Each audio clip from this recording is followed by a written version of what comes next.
ان کے مدارس دیکھیں، ان کو جو کھانا ملتا ہے، ان کے ساتھ جو برتاؤ ہوتا ہے، ہاں، ان کو ان کو آپ کسی بھی پاکستانی مولوی سے پوچھیں نا، آپ کے ساتھ ایرانی کیسے برتاؤ کرتے تھے، وہ ایمانداری سے اگر جواب دے دے نا تو آپ کو پتہ چلے گا۔ تو پہلی بات ہے کہ یہ شروع سے جاتے ہی یہ وہ ایرانی کو اپنا رب سمجھتے ہیں، ایرانی کو اپنا لارڈ سمجھتے ہیں،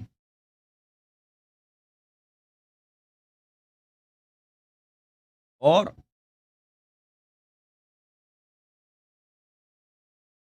ایرانی کو اپنا لارڈ سمجھتے ہیں، اور کیا ہوتا ہے میرے محترم ناظرین، اور یہ خود کو احساس کمتری ہوتی ہے، اور پھر وہاں پہ ان کی برین واشنگ ہوتی ہے۔ یہ یعنی جن مدارس میں یہ پڑھتے ہیں، جن اساتید کے پاس پڑھتے ہیں، وہ سب انٹیلیجنس سروس کے فلٹر سے گزرے ہوئے لوگ ہوتے ہیں، اور ان کے جو اسکول کے جو پروگرامز ہوتے ہیں، مدارس کے جو پروگرامز ہوتے ہیں، جس میں آپ کے پاکستانی طالب علم پڑھتے ہیں، جس میں شہنشاہ نقوی پڑھا ہوا ہے مثلا، جس میں جواد نقوی پڑھا ہوا ہے، وہاں سے یہ لوگ گریجویٹ کر کے آئے ہیں، یا آپ کے جو دوسرے طالب علم ایران میں جاتے ہیں پڑھنے کے لیے، ان کا پروگرام کا مقصد ہی یہی ہوتا ہے کہ ہم ایک ایسا جنریشن پریچرز کی، مبلغین کی تربیت کریں، وہ ایرانی مفادات کی، پاکستان میں، ہندوستان میں، یا جہاں دنیا میں جائیں، اس کی وہ دفاع کریں، اس کی وہ سپورٹ کریں۔ تو یہ برین واش لوگ ہیں بھائی، آپ کے علماء برین واشڈ ہیں، ان سے آپ عقل کی، تفکر کی، ان کی سمجھداری کی کوئی بات کی توقع نہ کریں اپنے علماء سے۔ آپ کے جو معممین ہیں انڈیا پاکستان میں، ان کو پتہ نہیں، ان کو فکر ہی نہیں ہے کہ آپ کی شیخ قوم کے مفادات ہیں۔ آپ دیکھیں آپ کے ساتھ آپ کی قیادت، آپ کی جو مذہبی قیادت ہے پاکستان میں، یہ آپ کو کس وادی کی طرف لے کے گئے، انہوں نے آپ کے لیے کیا کیا ہے؟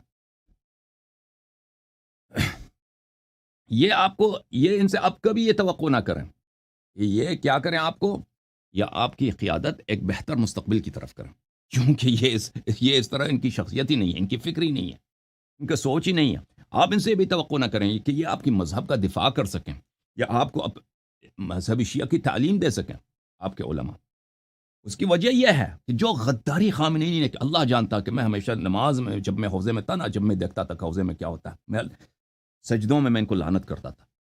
اللہ جانتا ہے، اللہ جانتا ہے، کیونکہ میں اپنی آنکھوں سے دیکھ رہا تھا۔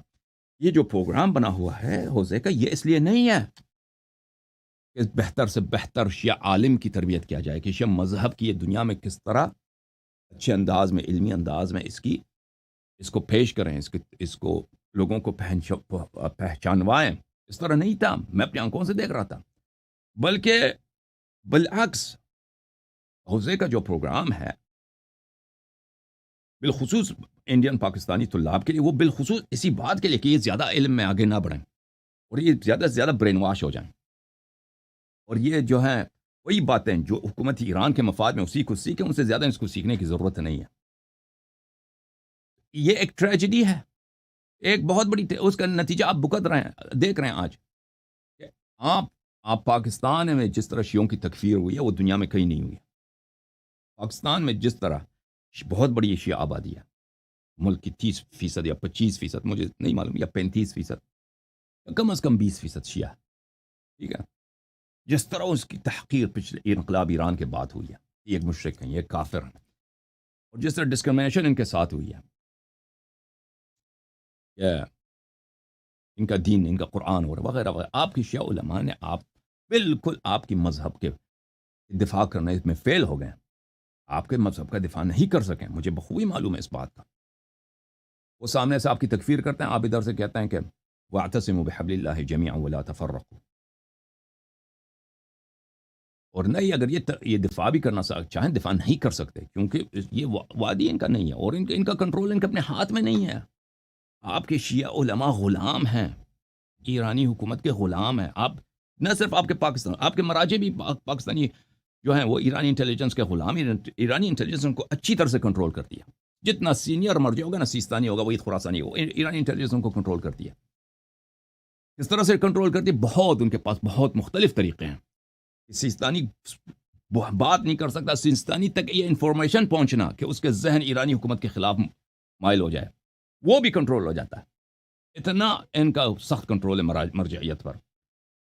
آپ اسٹالن کے زمانے میں 1920s 1930s 1940s جو روس میں، سوویت یونین میں اسٹالن جس طرح لوگوں کو برین واش کرتا تھا، اور اپنے سب گروپس کو اسٹالن نے اپنے رجیم کے، اگر آپ نے پڑھا ہو سوویت یونین کی تاریخ، کس طرح وہ سب چیز کو کنٹرول کرتا تھا، بالخصوص انفارمیشن فلو کو، اور بالخصوص اکیڈیمیا کو، اور پریس کو، اور اس کے جتنے معاشرے میں جتنے اہم لوگ تھے، تاکہ وہ سب اسٹالین کے گریٹنس، اس کے گرینڈیور، اور اس کے میجسٹی کے، اور اس کے عظمت کے گن گائیں. تو اسی طرح آج شیعہ مذہب میں اسی کا تکرار ہو رہا ہے. شیعہ مذہب ایک ٹول ہے. شیعہ مذہب خامنئی کے ہاتھ میں، ایرانی حکومت کے ہاتھ میں ایک چاقو ہے.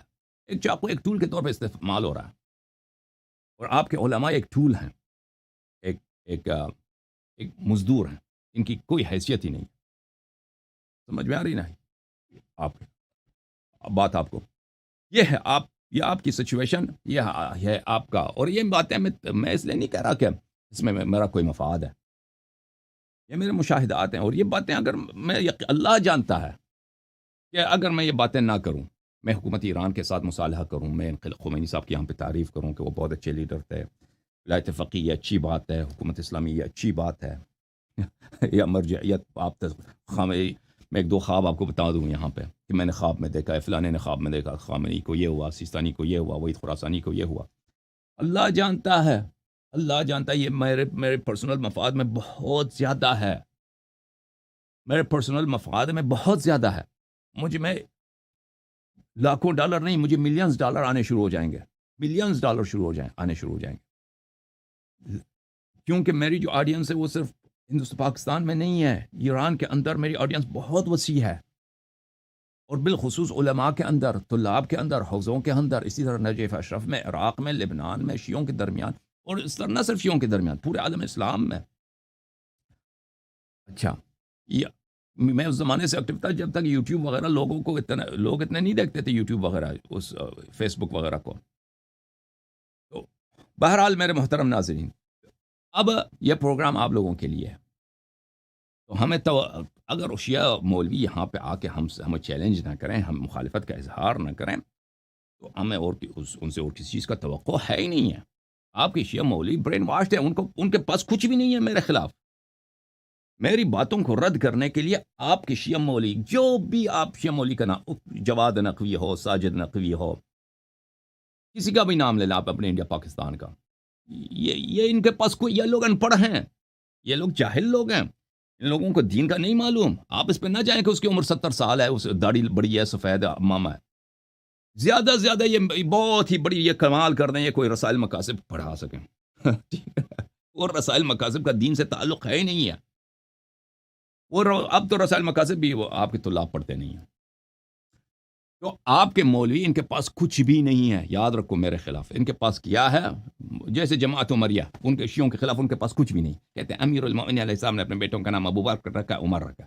اس کے علاوہ ان کے پاس کیا ہے؟ کچھ کر سکتے ہیں وہ؟ اسی طرح آپ کے مولوی حضرات ہیں. بہرحال پروگرام آپ کے لیے. اب کہ میں کال لینا شروع کر دیتا ہوں، ٹھیک ہے نا حضرات؟ اب یہ اس لیے ہے، میں نے عرض کیا اس میں میرا فائدہ نہیں ہے، اس لیے میں کال اس لیے کال دیتا ہوں تاکہ آپ مجھے چیلنج کریں، مجھے کہہ دیں کہ فلان حدیث میں یہ لکھا ہے، مرجعیت اس سے ثابت ہوتی ہے. فلان حدیث میں یہ لکھا ہے، اس سے ولایت فقیہ ثابت ہوتی ہے. فلان حدیث میں یہ لکھا ہے، اس سے آپ کی پوزیشن باطل ہوتی ہے. آپ کیوں نہیں پیش کر سکتے؟